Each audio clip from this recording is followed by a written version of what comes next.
Olá galera, bem-vindos a mais um diálogo do meu canal. Eu sou o professor Alan, estarei apresentando para vocês a continuação do nosso estudo aí referente à disciplina Cálculo Numérico. E o tema do vídeo aqui é condições para a existência e unicidade do ponto fixo de uma função. Então, no vídeo aula passado nós definimos o que vem a ser o ponto fixo de uma função, que é aquele valor que, quando substituído numa certa função, dá ele próprio, né? Quando a gente calcula lá, dá ele próprio. O que acontece? Nós vimos lá que tem certas funções que não vão ter pontos fixos nos intervalos dados, não vão ter nem ponto fixo em intervalo nenhum. E outras, no caso lá nós demos exemplo também de uma função que tinha dois pontos fixos. Então aí surge uma questão interessante que a matemática tenta abordar sempre. É quando um objeto existe, quais são as condições para aquele objeto existir, no caso nosso aqui o ponto fixo, e existindo, tem mais alguma condição que torna essa existência única naquela situação? Porque como os pontos fixos vão estar associados ao zero de uma função, lembre-se, se eu isolar, eu tenho sempre que tentar isolar o zero ali no intervalo para eu não tentar buscar uma coisa e achar outro zero, por exemplo, ou perder um zero. Então, no mesmo sentido, a gente pode tentar isolar os pontos fixos de uma função, porque associado a esses pontos fixos nós vamos ter zeros de funções. Tá certo? Esse teoremazinho aqui ele vai nos ajudar nesse sentido. O que ele diz? Ele tem duas partes, A e B. Na primeira ele fala da existência e na segunda ele fala da unicidade. Uma vez que existe, nós vamos ter condições adicionais para mostrar que esse ponto fixo é único, que vão estabelecer condições para ele ser único. Então, parte A. Se G é contínua no intervalo fechado AB e G de X pertence a AB, tá certo? Fechado, O que significa isso? Significa que a imagem da função está toda dentro de AB. Se eu sair calculando os valores, para valores entre A e B e calculando tudo, não sai de AB.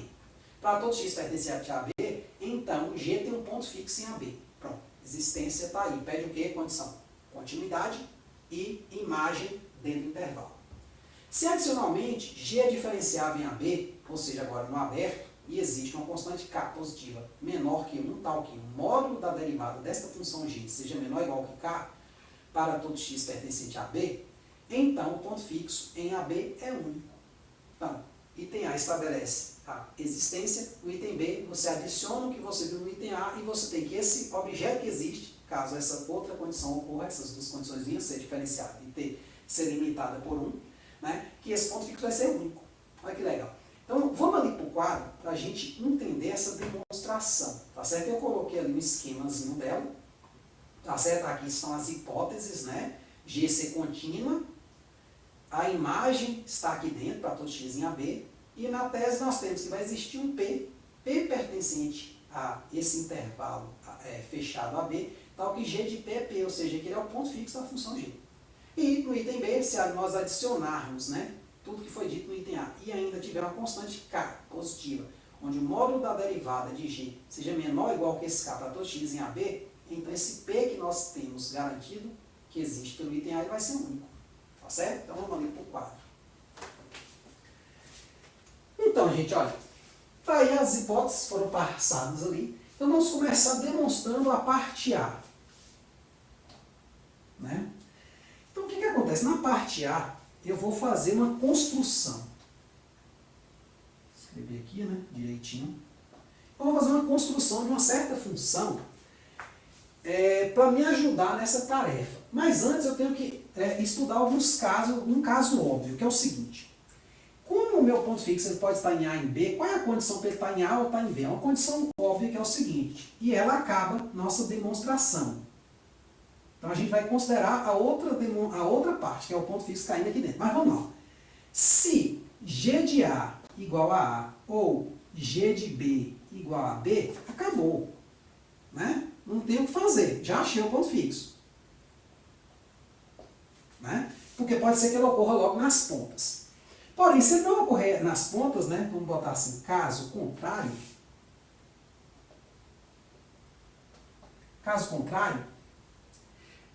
nós podemos dizer o seguinte, caso contrário, nós podemos dizer necessariamente isso aqui, que G de A é maior que A e G de B é menor que B. Porque já que G de A não é A e G de B não é B, porque a gente está estudando no caso contrário, caso essa primeira parte não ocorra, que é o mais geral, então isso aqui tem que ocorrer. Não, professor, não concordo. Vamos lá. Vou pegar aqui um gráfico, vamos tentar entender isso aí. Então aqui eu tenho meu intervalo AB, E aqui eu tenho o mesmo intervalo AB. Então, minha função ela está aqui dentro, gente. Olha só. Eu não sei que minha g de x, ó, por hipótese, ela sempre pertence a esse AB para todo x aqui dentro. Então, necessariamente, o g de A, por cair aqui dentro, ele vai cair não mais em A, mas depois de A. Então, eu posso concluir que ele é maior que A. E o g de B, ele vai cair aqui dentro, mas ele não pode cair em B, porque eu não estou estudando mais esse caso. Então, necessariamente, ele tem que ser menor que o B. Tá certo? Então, esse gráfico vai estar aqui dentro. Claro, o g de A podia sair aqui de A e o g de B podia chegar em B. Mas por que isso não pode ocorrer? Porque a gente já excluiu esse caso. A gente está no caso contrário. Certo? Vamos supor que a gente está estudando o caso contrário. Então, eu tenho isso aqui. O que eu vou fazer agora? Eu vou definir uma função espertamente, que é o seguinte, ó. Defina h de x igual a g de x menos x. É eu que defini? Não. Quem definiu foi quem criou essa demonstração. Né? Que viu isso. O que eu fiz aqui? Eu tentei entender. É a dica que eu dou para você. Se a coisa já está feita, tente entender. Claro que algum dia você vai pegar problemas seus. Aí, é por isso que você tem que começar a entender como é que esses outros problemas dos outros foram resolvidos para você usar essas técnicas. Né? Então, em princípio, a gente meio que decora muita coisa, mas assim, a gente vai pegando a manha de alguns resultados. Por exemplo, você definir uma função a partir de outra, trabalhar com essa outra função e concluir coisa para a anterior. Então, isso aqui é uma técnica que a gente vai estar utilizando aqui. Então, defina esta função. O que eu observo quando eu defino essa função?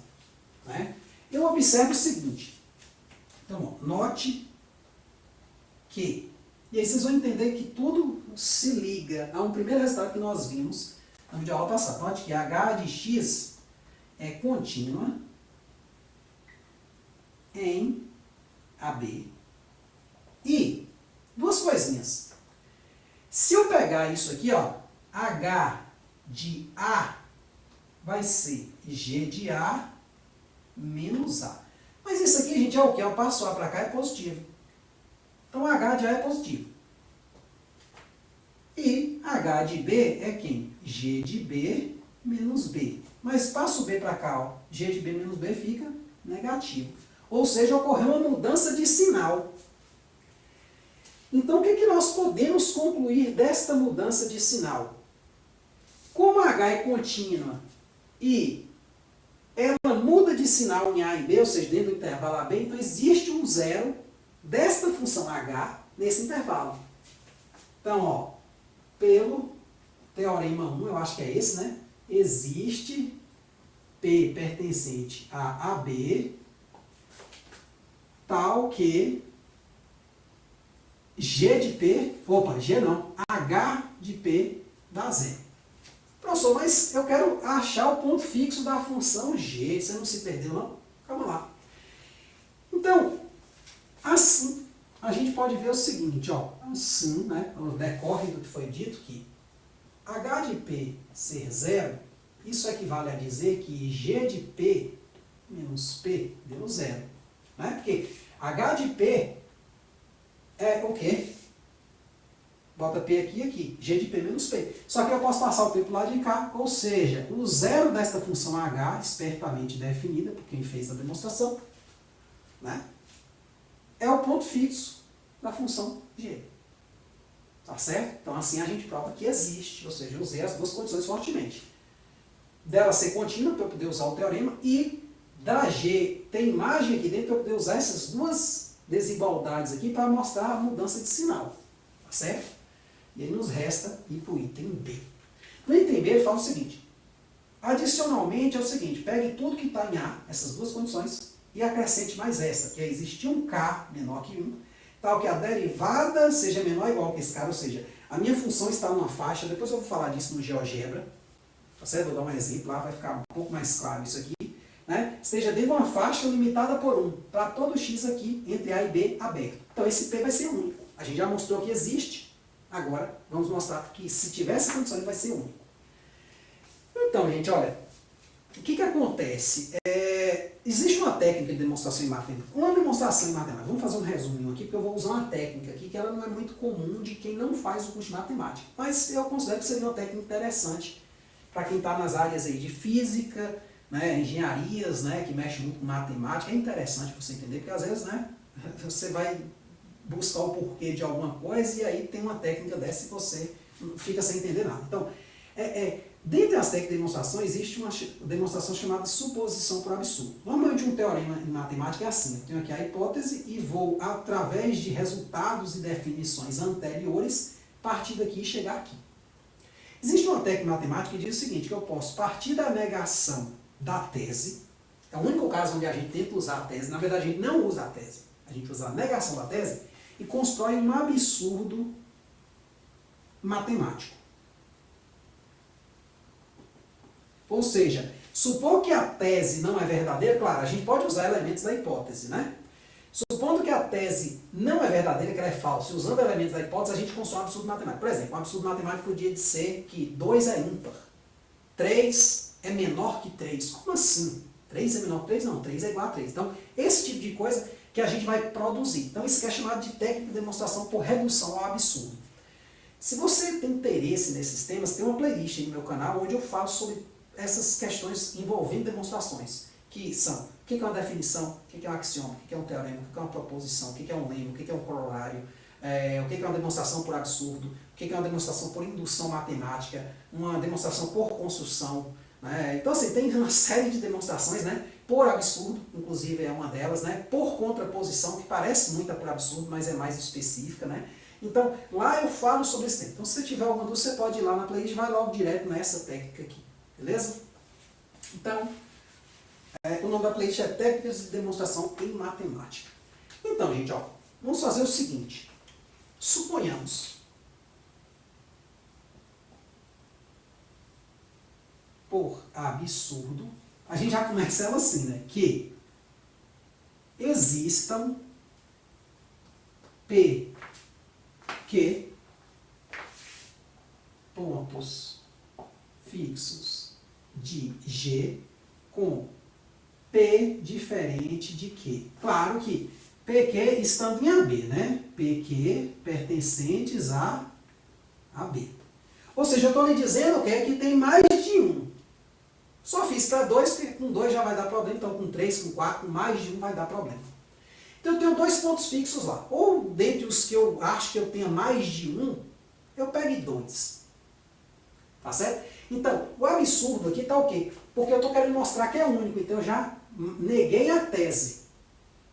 Tem P? Tem, porque o teorema anterior assegura isso e nós estamos adicionando as hipóteses dele. Então, existe um ponto fixo. Eu estou supondo que existe um outro. Esse é o absurdo. Então, o que a gente pode concluir a partir daí? Aí é que está a questão agora. Nós vamos usar um teorema lá do cálculo 1, que é o teorema do valor médio. O que o teorema do valor médio estabelece? Imagina que eu tenho uma certa função aqui, né? Ela está definida aqui de P e Q. Vamos supor nesse caso aqui que P é menor que Q, mas podia ser o contrário.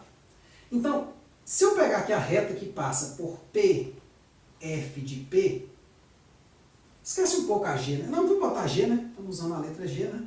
E aqui, Q, G de Q. Então, assim, meu desenho está horrível, mas abstrai aí. Então, existe essa reta aqui que é a secante. A inclinação dessa reta aqui, o alfa dela, é quem? É G de P menos G de Q sobre P menos Q. O que o teorema do valor médio estabelece? Ele diz o seguinte, existe um cara aqui dentro de P, entre P e Q, um certo que si, então que a inclinação desta reta aqui, dessa tangente à função G, que é essa aqui, tem a mesma inclinação que a secante. A inclinação da secante é essa, é a reta que passa por P e Q, ela tem essa inclinação. O que é essa tangente aqui? É a derivada da minha função nesse ponto que si. Então ele estabelece que vai existir um que si entre P e Q, tal que G de P menos G de Q, P menos Q. Então aí nossa revisãozinha, tenta entender sempre as coisas geometricamente quando possível. Tá certo? Então, pelo TVM, é isso que a gente vai usar. Pelo teorema do valor médio, vou botar só a inicial dele, ó, pelo TVM, existe que se entre P e Q, eu não sei quem é maior, né? Podia fixar, ó, P é menor que Q, ou Q é menor que P, não tem problema não. Entre P e Q é tal que G' desse que se é quem? É exatamente o que? Essa é a tangente lá, é G de P menos G de Q sobre P menos Q. Pronto, é isso que o teorema do valor médio está fazendo. Por isso que ela precisa ser diferenciável. São duas condições, perceba que aqui não tem uma condição só. Tem que ela tem que ser diferenciável, porque eu estou usando esse símbolo, e tem que ter que existe esse cara. O existe esse cara é daqui a pouco. Então assim, ó, a gente pode fazer uma brincadeirinha. Assim, se eu pegar aqui, ó, G de P menos G de Q, isso aqui é igual a quem? Quer dizer, melhor, né? Vamos botar assim, P menos Q, né? P menos Q, isso aqui é igual a quem? A G de P, né? Por quê? P é ponto fixo, não é? Então eu vou trocar P por G de P e Q por G de Q. Só que, o que acontece? Se eu passar o módulo aqui, ó, nessa parte aqui, né, nesses dois membros, eu vou poder trocar, ó, eu vou poder passar esse cara para cá, vai ficar tipo uma coisa assim, ó, G' de que se vezes P menos Q igual a o módulo desse aqui, ó, G de P menos G de Q. Tá certo? Então eu vou trocar isso aqui por isso, ó. Isso é igual a G' de que se vezes P menos Q. Mas agora vamos usar a hipótese que este carinha aqui em módulo, ó, ele é menor que K. Isso aqui é menor ou igual que K vezes P menos Q em módulo. Mas K é menor que 1, né? Então, esse cara aqui é menor que P menos Q. Onde está o absurdo aí, gente? O absurdo está aqui. Como é que eu mostro que P menos Q é menor que P menos Q? Isso é um absurdo. O que é, né? A gente conclui assim, o que é uma contradição. Pronto. Logo, né, o teorema se prova, né, a partir daqui. Então, negamos a tese, usamos, né, elementos da hipótese, continuidade, né, o K menor que 1, e chegamos a uma contradição matemática. Consequentemente, nós não poderíamos ter negado a tese. A tese é verdadeira, dados os elementos da hipótese. Tá certo? Então, isso é uma técnica, às vezes você pode ficar assustado, essa aqui pareceu mais simples, né? Uma técnica, digamos assim, mais construtiva, né? Construímos um objeto a partir de outro, provamos coisas para esse objeto, e sendo ele equivalente ao outro, em certo sentido, nós provamos para o outro. Nessa segunda parte, não. Nós utilizamos o resultado e utilizamos, além do resultado, tudo bem, né? Construímos algumas coisas, mas nós partimos do pressuposto que nós podíamos fazer por absurdo. Beleza? Então vamos aqui para o slide, para nós darmos uma olhadinha, né? Só passar, porque às vezes eu gosto sempre de passar, porque como eu não decoro muito texto, né? Aí eu gosto de passar. Então, da mesma forma, ó, começa com G de A igual a A, G de B igual a B, então aí acaba, né? Do contrário, a gente cria a função, conclui a mesma coisa, e tem a parte da unicidade. Né? Ou seja, uma vez existindo garantia pelo item A, nós temos que a unicidade se prova por absurdo. Então, ó, esse cara menor que esse, logo, P igual a Q. Que até o que faltou concluir ali, me desculpe, né? Mas só o fato de você já chegar que é uma contradição, já implica necessariamente, né, que você precisa concluir 100%. Embora é interessante você dizer, né, que a contradição está em quem? Que P não pode ser diferente de Q. Certo? Então, gente, nesse sentido, eu coloquei aqui um exemplo para a gente entender como é que se processa essas coisas às vezes na prática. Porque assim, na prática tem uma grande dificuldade em usar o método pontos fixos e a gente vai entender qual é. Esse teorema já nos dá uma ideia, que é o seguinte: condições parecidas com essa que a gente viu nesse teorema, acho que vai acrescentar mais alguma coisinha, asseguram que o método pontos fixos vai convergir. O problema é que essas condições são difíceis de serem calculadas na prática. Porque, por exemplo, eu tenho que pegar ali, derivar o cara e ver se ele é maior do que um certo, menor do que um certo K que é menor que 1. O módulo, né? Pô, isso é difícil de fazer. Estudar o máximo de uma função é uma coisa tão difícil para achar o zero de uma função. mesma dificuldade. Ou até um pouco mais. Então, meio que eu caio num problema pior quando eu quero resolver. E aí, surge uma alternativa interessante que é o GeoGebra. Esse gráficozinho, esse desenhozinho eu fiz lá. Tá certo? Então, observe que aqui eu tenho essa função aqui, ó, g de x, né? Seja g de x igual a x ao quadrado menos 1 sobre 3, de menos 1 até 1. Estou analisando essa função aqui dentro desse intervalo. Então, eu vou traçar o gráfico de g. Tá aqui, ó. Feito aqui. Então, para essa função ter um ponto fixo, eu teria que analisar duas coisas. A imagem dela, se vai estar dentro desse cara aqui, tá certo? Que podia ser qualquer outra coisa, de menos 2 a 4, né? Mas nesse caso aqui foi menos 1. Acaba até confundindo um pouquinho, mas isso aí com os exemplos a gente vai ver depois. Não confunde muito não. Então, que a imagem dessa função está em menos 1. Quando eu traço o gráfico, de fato, ó, a imagem é toda essa, quer dizer, o intervalo menos 1, que é, por definição, aqui no eixo x, só que quando eu transfiro ele para cá, eu vejo que minha função, ó, de fato, ela fica com valores nessa faixa. Pronto, a primeira condição tem. Então vai ter um ponto fixo. De fato, se você olhar bem, se você traçar aqui a primeira bissetriz, ó, você vai ver que vai tocar num valorzinho, mais ou menos aqui. Dá até para você estimar que o ponto fixo é esse. Só que, adicionalmente, se você derivar ela, né, e ela é contínua também, então, se você derivar ela, vai dar o quê? 2x sobre 3. E 2x sobre 3, o máximo dessa função é 2/3. Né? Considerando ela em módulo, porque né, é só jogar valores aqui, como é uma reta, né, o máximo dela ocorre em um dos pontos. Como é um módulo, ela pode ocorrer tanto no extremo inferior quanto superior ou inferior. Por quê? Porque a gente no módulo a gente dobra, né? A gente tem uma reta, sem a parte que é negativa a gente rebate. Então a gente tem que tomar cuidado a máximos em módulos. Então, de fato, ó, a derivada tem uma constante aqui que é 2/3, ou qualquer coisa maior que 2/3, mas não menor que 1, que essa função aqui está limitada. Logo, ponto fixo é 1. Aí vem a pergunta, professor, tem como a gente facilitar um pouco a nossa vida com isso? Tem. Você pode usar um computador para te dar esse norte e você não precisar fazer a prova algébrica da coisa. A gente pode ir lá no GeoGebra. Vamos aqui, ó. Aqui eu plotei o gráfico da G. Eu chamei aqui de Gzão e Gzinha para dizer que essa é a minha função G e essa aqui é a minha derivada, tá certo? Eu posso até mudar esse nome aqui, ó.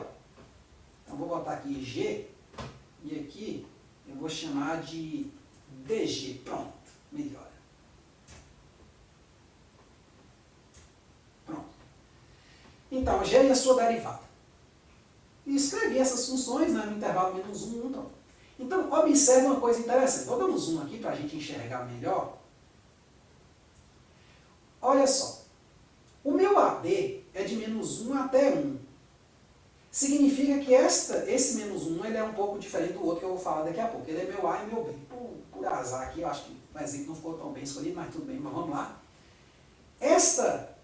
A imagem dessa função aqui, ela está desse ponto até 0 aqui. Mas ela está dentro da faixa que vai de A até B, de menos 1 até 1? Tá. É o que tem lá no outro, lá no slide. Né? Observe que lá é o detalhe mais, vamos voltar aqui, ó. Eu botei a faixazinha, ó. Então minha função ela está aqui dentro, por quê? Porque a faixa dela só compreende esse pedacinho aqui que está aqui dentro. Tá certo? Aí nós temos a parte da derivada, que é talvez a parte que pegue um pouco. Quando a gente pega essa função aqui, 2x sobre 3, ela é uma reta assim, quando a gente rebate o módulo sobe.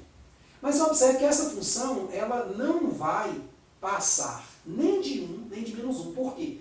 Porque o meu K aqui está entre menos 1 e 1. Nesse caso, dessa segunda parte, você analisa essa faixa de menos 1, 1 sempre. E na primeira parte, a faixa de A até B. Que pode ser maior ou menor que menos 1, 1. Certo? Isso aí você vai ver em outros exemplos que a gente vai fazer. Então o que acontece? Essa função também ela é limitada, o módulo dela é limitada por 1. Você vê que ela não passa, a altura dela não é superior a essa parte aqui, ó.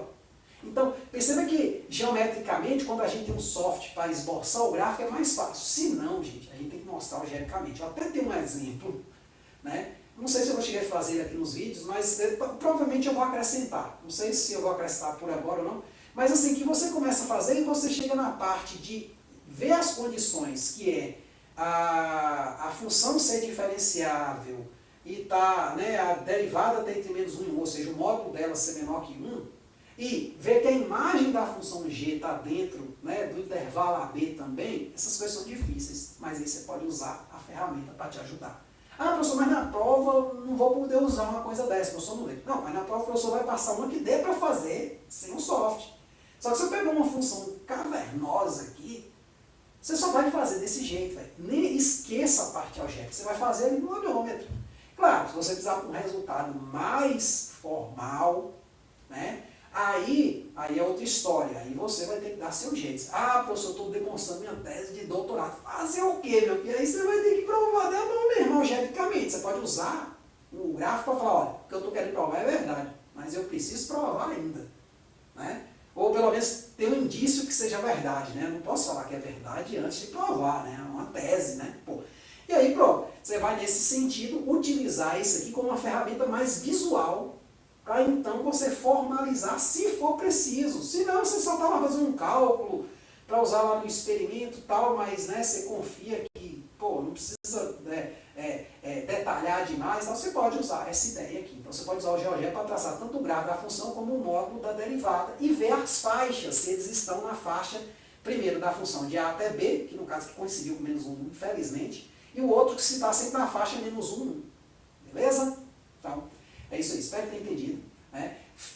Pega bem a ideia desse teorema, as condições dela, tenta entender esse exemplo aqui. Quando a gente passar outros exemplos lá, tenta ver se você consegue fazer a parte geométrica. Vai no GeoGebra, vai traçando né, os gráficos, começa a estudar né, de múltiplas formas. Não fica muito só, vou aplicar um método. Cara, quando eu for aplicar um método aqui, você vai falar, poxa, é bem simples, né? Depois você acha a função de pontos fixos, você só fica jogando a função, pega o resultado dela, joga de novo na função, joga de novo, joga de novo. Processo repetitivo, cara. Só que a base é que é o legal, é o que faz você entender mesmo, aprender, melhorar um pouco o seu cérebro aí, beleza? Então é isso aí. Muito obrigado. Até a próxima.